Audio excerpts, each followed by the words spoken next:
Let's learn about the baddie effect.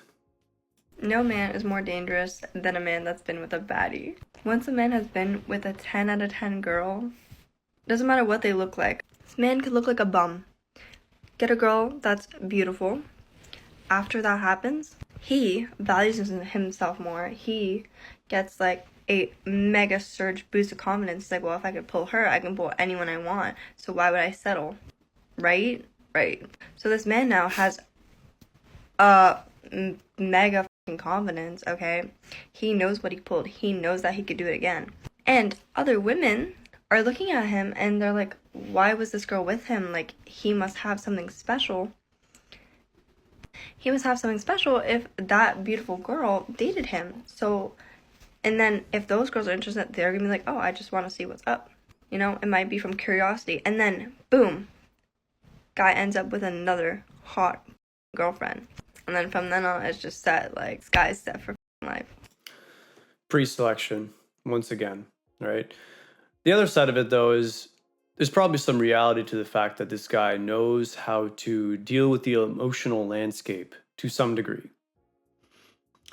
People always underestimate a guy's ability to provide an emotional roller coaster of some form, but then also different guys serve different purposes, and no one ever talks about this. Like when a girl has her mind set in some way with this specific guy, like for example, she meets a guy and she knows this guy's going to serve this purpose for me. When her mind is set on that, there's really not that much you could do as a guy to really change that, okay? You're either going to fulfill that role for her or she'll just lose interest in you, right?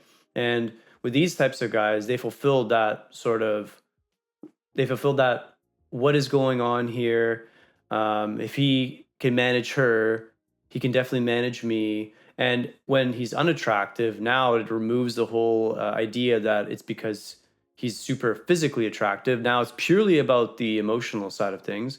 And then, yes, you get into that idea, same thing with the Pete Davidson effect, right? Guy is not necessarily that attractive, but he still finds a way to get it done with a number of girls.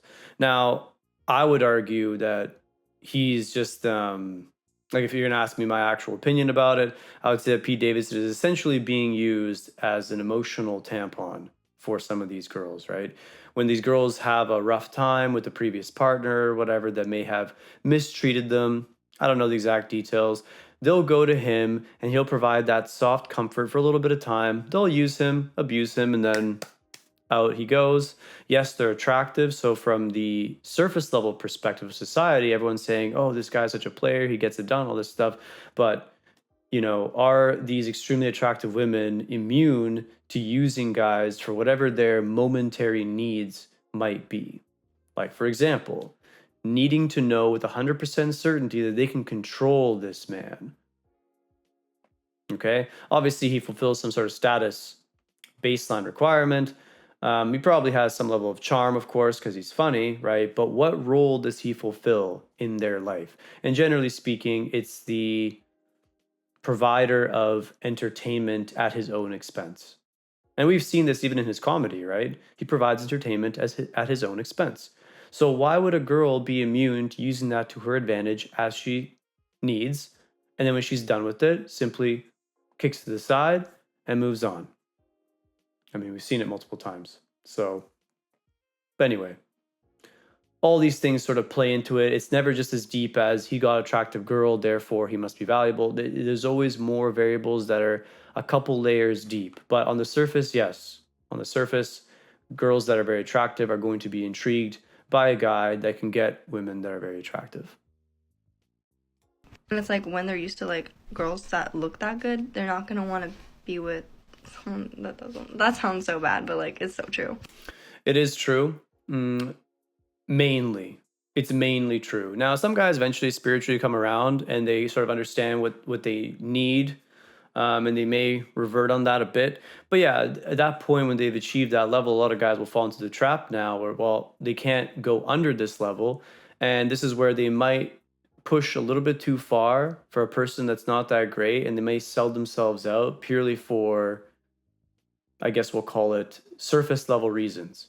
Okay. And this is where it can become very dangerous. This is where you see a lot of celebrity relationships fall apart.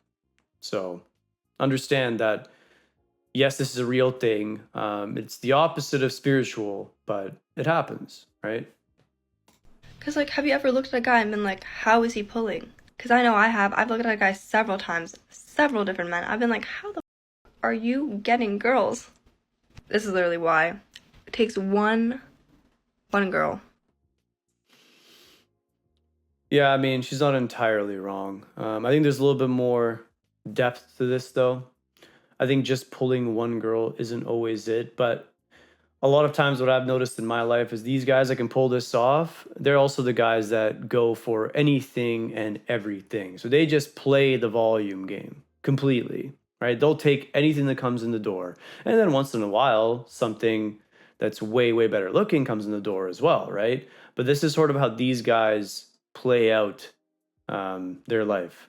They'll go for, what guys would deem a 5, 4, 6. Oh, there's the occasional 8.5, 6, 5. I think a lot of people that watch this, they probably know that guy that does this method. And yeah, I mean, ultimately, I don't necessarily like this method, sort of like a shotgun approach to this whole thing. I don't love it, but hey, I mean, provides tons of experience and technically speaking, provides tons of abundance, right? So I think you can achieve this mindset without necessarily just blitzing your way to the end by just going with, hundreds of girls. I'm not going to deny the effectiveness of this strategy because what's a better way of achieving an abundance mindset other than by proving to yourself you can acquire said abundance? Okay. So I understand the logic of it and it works.